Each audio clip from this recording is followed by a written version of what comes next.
The Vietnam War. What was life like in refugee camps? Imagine fleeing your home in fear, only to find yourself in a crowded makeshift shelter with little comfort or safety. That was the reality for many during the Vietnam War. When civilians escaped the fighting, they often ended up in refugee camps across Southeast Asia and even in Western countries. These camps became temporary homes filled with hardship and uncertainty. Conditions inside these camps were often very tough. Refugees lived in cramped spaces, sometimes on beaches or in shelters made from salvaged materials like boat wood, plastic sheeting, and palm fronds. Space was limited, and families had to share small areas, making privacy impossible. Sanitation was a big problem because there were no proper sewage systems, leading to infestations of rats and the spread of diseases like cholera and dysentery.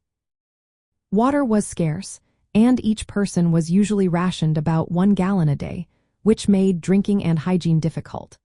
Food supplies were limited to mostly rice, canned meat, and vegetables brought in by barges. Many refugees spent long days doing nothing, feeling their lives lacked purpose because there were no work opportunities, especially for men used to working in farming or other traditional roles. In camps run by the communist government within Vietnam, called re-education camps, conditions were even worse. Prisoners, often former South Vietnamese military members or government workers, faced forced labor with very little food. They worked on digging canals, chopping wood, or building roads using basic tools. The food was mostly plain white rice and salt, which led to malnutrition and weight loss.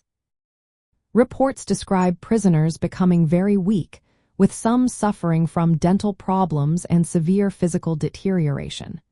They were sometimes humiliated and treated badly, even being made to handle human waste with their bare hands.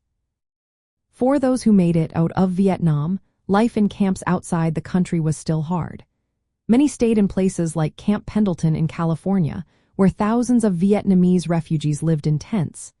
They faced cultural shock, language barriers, and trauma from their experiences. Relief efforts included food, medical care, and English lessons to help them settle into new lives. Most stayed in these camps for a few months before moving into communities across the United States. Once there, they often lived in low-income neighborhoods with limited resources, facing ongoing economic struggles. The journey to these camps was dangerous. Refugees traveled by boat across the South China Sea, facing pirates, storms, and overcrowding. Many boats were small and poorly equipped, making the trip frightening and sometimes deadly. Some children saw these voyages as adventures, even amid the risks, but most knew they were escaping danger and seeking safety. Overall, life in refugee camps during the Vietnam War was filled with hardship. People faced hunger, disease, and uncertainty about the future. These camps reflected the larger chaos of the war, which displaced millions of civilians and created a long-lasting humanitarian crisis. For many, these camps were only a temporary stop, a place of waiting and hope for a better life ahead.